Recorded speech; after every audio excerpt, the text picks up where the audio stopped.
Good morning, everybody. Welcome back. And as you can see, Sarah and Spud are both hooked up, and we're going on our nice little jaunt. Gonna go for a good walk today, and aiming for 1.5 miles again. And I think we can do it. So this is day 11, and we're doing pretty darn good. We have had a few days of not walking, but I still think that we're doing great. We have done 13 miles so far for the month of January, and that is amazing. Well, at least 13 miles that Strava knows about, not necessarily 13 miles total. So, but as you can see, Spud is slowly picking up some tips from his sister on how to walk on a leash. And I found Seraphina's bungee leash, which is great. So, yeah, definitely gonna get a, what is it called? A carabiner for Spud's leash, so I can easily attach it to the waist belt. And Spud, you need to stay on this side. Spud, you need to stay on this side. Okay, there we go. Anyways, it was getting all tangled up. And may even order one of those twisty leashes so that these two don't get tangled up every time they decide to go opposite directions. So, yeah, definitely got that on the horizon. Haven't heard back from the trucking job yet. So I imagine they're doing their P's and Q's, and yeah, hopefully good news soon.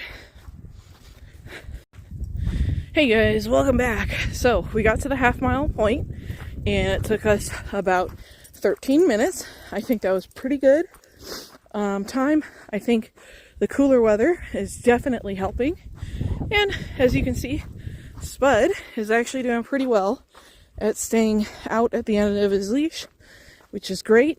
I generally don't like having a dog walk beside me. I would prefer they be out in front. Sure, I don't want them to pull, which, of course, with Sarah, I don't mind as much because it's good motivation to keep moving at a steady pace and not going too slow, perhaps. So for Sarah, I don't mind having her pull. And Spud, I'm just glad that he's starting to feel comfortable enough to walk forward. It's been a challenge because he lets the leash get to the point where it's so loose that it goes up under his belly, and he doesn't like that because then it goes by his manhood, and you know, that just doesn't feel good. So he doesn't like that. So it's been a challenge trying to get him to understand that he needs to be in front.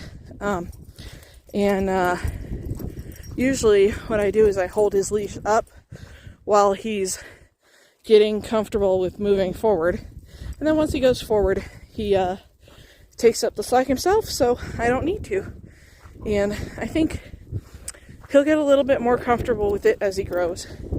And I'll definitely get him a better harness once he gets a little bit bigger from Alpine Outfitters.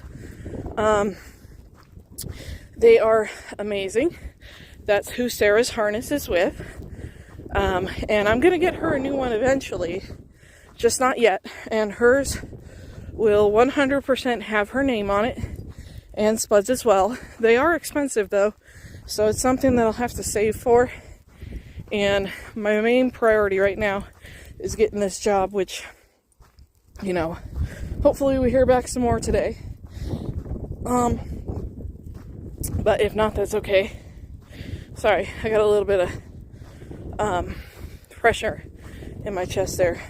Some, what do you call it, gas.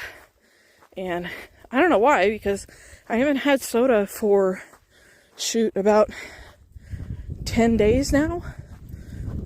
So I think I'm doing pretty good on that.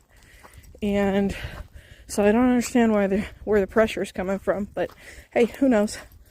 Could just be anxiety about getting a job and whatnot. That's probably it. That probably is it. Who knows? Anyways, I will be back with the update in a little while. Alright, sorry for the shaky camera here.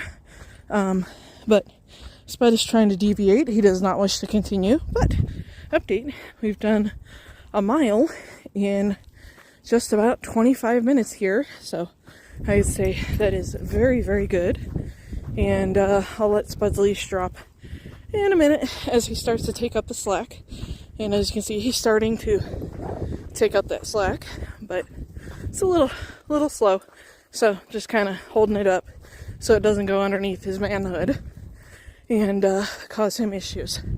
So, but at any rate, that's the update so far, and we'll bring it back. Well, actually, you know, let's let you see the yard from this side. So I think it's a little bit better of a view. But look at that. Absolutely amazing. What we were thinking is we would put a runner from that tree to that tree for Sarah. Spud already has one over there, so we don't need to put one up. But that'll work until I can get a fence around this small little area here. And ultimate goal is to have about 6 acres fenced in, so they'd have the small yard, and then I would open up the big yard so that they could have access to the whole area to run and play safely and not have to worry so much. And that'll be great too, because at night I could keep them contained to the small yard where I can see everything, and during the daytime it's not so much of a big deal to have to see everything, you know. And ultimately I would like to have some chickens and some goats, but that's like a five-year goal. So yeah, anyways, I'll update you when we get to the house again, and that's our final update of 1.5 miles. Alrighty guys, so we are done with the walk, and I will post the stats very, very shortly. But as you can see, Spud's ready to go inside, take off his leash and harness, and I will be giving Spud some lunch because he's starting to look like he might need a little extra food. So he's a little bit harder to tell because he looks fantastic. But you know, when I feel his ribs, he's just slightly in my discomfort level, and I don't like it. So we're going to be giving him some extra food. Anyways, stay tuned for the next update, and we'll see you in the next video. Bye guys.